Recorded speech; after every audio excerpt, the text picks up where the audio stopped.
Permacultura en Galicia. Solamente una vida dedicada a los demás merece ser vivida. Albert Einstein.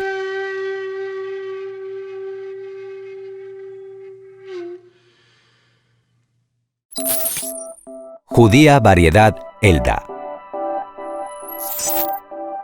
Hoy os presentamos una leguminosa anual para el huerto, la variedad de judía Elda. Se trata de una judía de mata alta, trepadora, que puede crecer varios metros de longitud o altura, por lo cual es necesario el entutorado.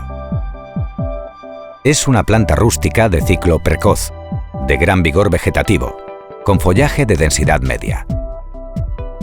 Se desarrolla sin problemas en todo tipo de climas templados, pero con presencia de humedad. Aquí, en Galicia, crece perfectamente, aunque no soporta las heladas cuando la planta aún es pequeña. Debemos tener en cuenta la climatología en el periodo primaveral en el que se realiza la siembra. Elda es resistente al virus del mosaico común de la judía. Tiene flores de color blanco. Sus vainas son aplanadas y muy largas, de entre 20 a 25 centímetros de largo. No desarrollan hilos y son bastante tiernas, de buen sabor y muy saludables. Es una variedad muy productiva, de cosecha constante y escalonada, así que podremos recoger judías continuamente y evitaremos el endurecimiento de las vainas. Si queremos, podemos dejar algunas sin recolectar con el fin de guardar semillas para el año siguiente. Cuando las vainas estén secas y adquieran un color más claro, será el momento de extraer las habas. Para evitar que las semillas se pudran o desarrollen parásitos en su interior, debemos proceder a su congelación durante 24 a 48 horas. Una vez hecho esto, las almacenaremos hasta la temporada de siembra.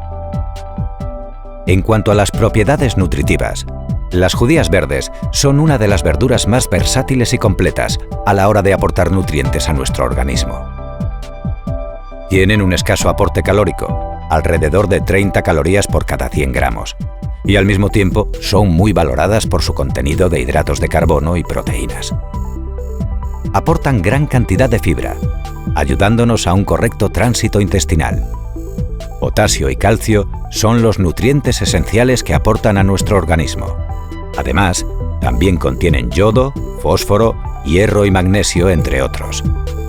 En cuanto a las vitaminas, las judías verdes se caracterizan por tener una buena cantidad de vitamina C y también de folatos, esenciales para los glóbulos blancos y rojos. Por todo ello, Elda es una variedad de judía muy interesante para plantar en nuestro huerto ecológico. Su muy elevada productividad, el gran tamaño de sus vainas, su sabor, propiedades nutritivas, la facilidad de cultivo y su resistencia a enfermedades la convierten en una opción imprescindible a incorporar en nuestro diseño del huerto anual.